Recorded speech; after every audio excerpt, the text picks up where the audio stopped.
প্ৰিয় শিল্পী জুবিন গাৰ্গৰ অনাকাংক্ষিত মৃত্যুৰ এমাহ সম্পূৰ্ণ হোৱাৰ দিনটোত কাহিলীপাৰাৰ বাসগৃহটো আয়োজন কৰা হৈছে এমহীয়া শ্ৰদ্ধানুষ্ঠানৰ। জুবিন গাৰ্গবিহীন ঘৰখনত এতিয়াও সমবেত হৈ আছে বহু অনুৰাগী। প্ৰাণৰ শিল্পীগৰাকীৰ প্ৰতি আজিৰ দিনটোতো শ্ৰদ্ধা জ্ঞাপন কৰিছে অনুৰাগীসকলে। অকাল শূন্যতাই বিৰাজ কৰা ঘৰখনত জুবিন গাৰ্গৰ স্মৃতি সোঁৱৰি শোকাভিভূত হৈ পৰিল অনুৰাগী, সতীৰ্থ থকা তথা পৰিয়ালৰ লোকসকল। আমি আপোনালোকক তাৰ দৃশ্যাংশ কিছু দেখুৱাম, যিহেতু এমহীয়া শ্ৰদ্ধানুষ্ঠানৰ আয়োজন কৰা হৈছে কাহিলীপাৰাৰ সেই বাসগৃহটো। তাৰ পৰিৱেশ দেখুৱাবৰ বাবে এই মুহূৰ্তত আমাৰ সৈতে সংযুক্ত হৈছে সাংবাদিক মিতালী কোঁৱৰ। আমি পোনে পোনে মিতালী কোঁৱৰ আপোনাৰ কাষলৈ গৈছোঁ। ন্যায়ৰ যুঁজখন চলি আছে, তাৰ মাজতে জুবিন গাৰ্গবিহীন আজি এটা মাহ সম্পূৰ্ণ হৈছে আৰু এমহীয়া শ্ৰদ্ধানুষ্ঠানৰ আজি ঠায়ে ঠায়ে আয়োজন কৰা হৈছে। কাহিলীপাৰাৰ সেই আপোন ঘৰখনৰ পৰা পৰিৱেশ আমাক দেখুৱাওক। হয় ৰাজদীপ, ইতিমধ্যে ৰাজ্যবাসীয়ে লগতে সকলোৱে গম পাইছে যে আজি জুবিন গাৰ্গবিহীন এটা মাহ সম্পূৰ্ণ হৈছে আৰু এইখিনি মুহূৰ্তত যিহেতু কাহিলীপাৰাৰ যি বাসগৃহ, সেই বাসগৃহৰ আমি পৰিৱেশ দেখুৱাই আহিছোঁ। বিভিন্নগৰাকী লোক আহিছে আৰু ইয়াত আহি এনেধৰণেই তেখেতসকলে এমহীয়া যিখিনি কাম কাজ, সেই কাম কাজখিনি কৰিছে। কেৱল ইয়াতেই নহয়, আজি বিভিন্ন প্ৰান্তত এই যিসকল লোক আছে, যিসকল অনুৰাগী আছে, তেখেতসকলে নিজাববীয়াকৈ বিভিন্ন কাম কাজসমূহ কৰিছে আৰু এইখিনি মুহূৰ্তত দেখুৱাইছোঁ যে প্ৰাৰ্থনা চলি আছে আৰু সমান্তৰালকৈ যিহেতু যি বাসগৃহ আছে, সেই বাসগৃহত দেখিবলৈ পোৱা গৈছে যে চৌহদত এটা নাহৰ পুলি ৰুব এইসকল অনুৰাগীয়ে। বিশেষকৈ চিনাৰ্জি ইম্পেৰিয়েল আৱাস ছ'চাইটিৰ ফালৰ পৰাও যথেষ্টখিনি তেখেতসকলে আজিৰ এমহীয়া দিনটোত কাম কাজখিনি আগবঢ়াইছে। এয়া ভকত, যিহেতু তেখেতসকলে যি নাম ঘোষা, তেখেতসকলে যি প্ৰাৰ্থনা, সেই সকলোখিনি কৰি আছে আৰু সকলোৱে এটাই আশা যে জুবিন গাৰ্গবিহীন এটা মাহ সম্পূৰ্ণ হৈছে আৰু এই দিনটোত শ্ৰদ্ধাঞ্জলি, গভীৰ শ্ৰদ্ধাঞ্জলি। কাৰণ বিগত এটা মাহে দেখিবলৈ পোৱা গৈছে যে স্তব্ধ হৈ পৰিছে সকলো জনজীৱন। কাৰণ মন মগজুত জুবিন দা আৰু এই জুবিন গাৰ্গৰ যি হেৰাই গ'ল আমাৰ মাজৰ পৰা হঠাতে, আৰু এই দিনটোত আচলতে সকলোৱে কামনা কৰিছে যে সৃষ্টিৰাজি তেখেতৰ আছে, সেইখিনি আমাৰ বহুখিনি কৰণীয় আছে, কিন্তু তাৰ পৰিৱৰ্তে কিন্তু তেওঁৰ যি মানি ল'ব বিচৰা নাই। আৰু এইখিনি মুহূৰ্তত আমি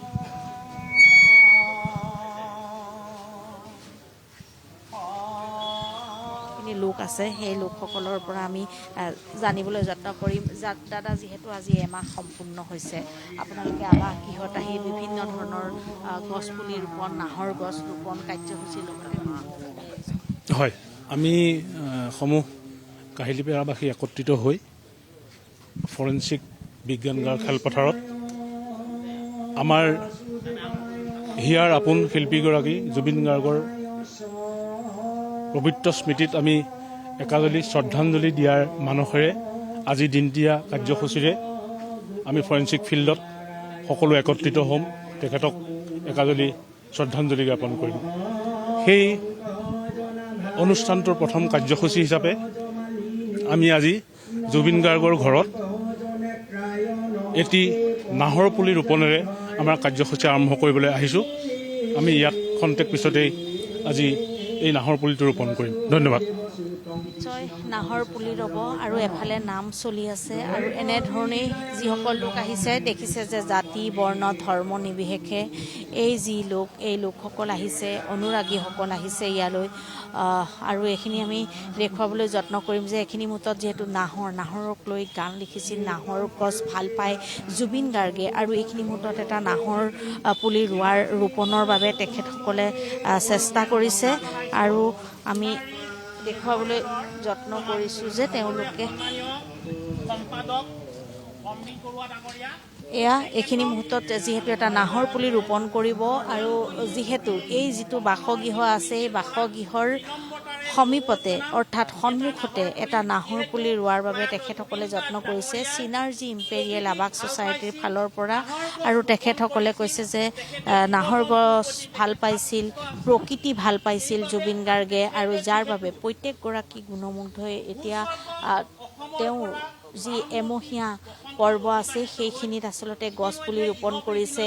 তেওঁলোক যি ভাল পাইছিল তাকেই কৰিছে। মানুহৰ মন মগজুত এতিয়া এটা মাহ ধৰি কেৱল জুবিন গাৰ্গ, আৰু জুবিন গাৰ্গ অবিহনে যে একো হ'ব নোৱাৰে সেই কথাখিনি সকলোৱে প্ৰমাণ কৰি দিছে।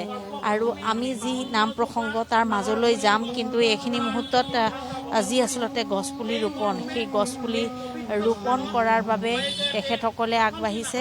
আৰু এনেধৰণে বিভিন্ন প্ৰান্তত কাৰ্যসূচী আছে, আৰু বিভিন্ন প্ৰান্তত যি কাৰ্যসূচী তাতো অংশগ্ৰহণ কৰিছে। মুঠতে আজি এটা মাহ সম্পূৰ্ণ উপলক্ষে জুবিন গাৰ্গক কোনেও আচলতে এৰি দিব বিচৰা নাই। কি সমাধি ক্ষেত্ৰই হওক বা যি বাসগৃহই হওক, প্ৰত্যেকগৰাকী লোক আহি ইয়াত উপস্থিত হৈছেহি। প্ৰত্যেকেই নিজৰ যি আপোন মানুহগৰাকী হেৰাই গৈছে আমাৰ মাজৰ পৰা, সেই কথা কোনেও মানি ল'ব বিচৰা নাই।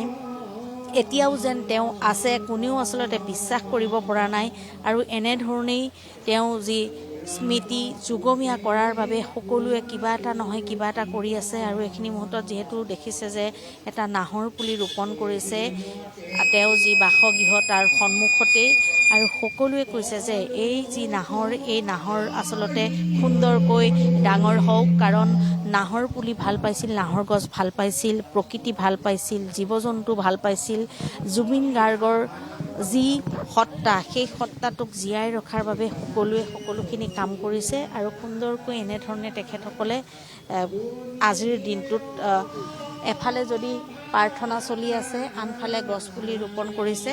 আমি পোনপটীয়াকৈ যি প্ৰাৰ্থনা চলি আছে সেই প্ৰাৰ্থনাৰ মাজলৈ আমি যাবলৈ যত্ন কৰিম। যিহেতু বিগত এটা মাহে জুবিন গাৰ্গৰ যি বাসগৃহ খালী হ'বলৈ দিয়া নাই, যিহেতু সমাধি আছে, সমাধি খালী হ'বলৈ দিয়া নাই। আৰু এইখিনি মুহূৰ্তত যি প্ৰাৰ্থনা চলি আছে বা যি নাম প্ৰসংগ চলি আছে সেইখিনি আমি পোনপটীয়াকৈ দেখুৱাইছোঁ।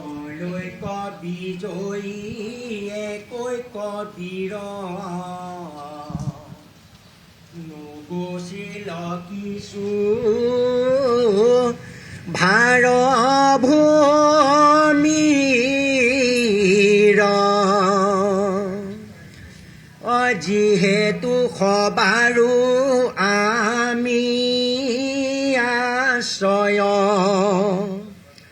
কাহাতো হন্তে নাহি পৰাজয়। কণ্ডল লগাই সম্বাদ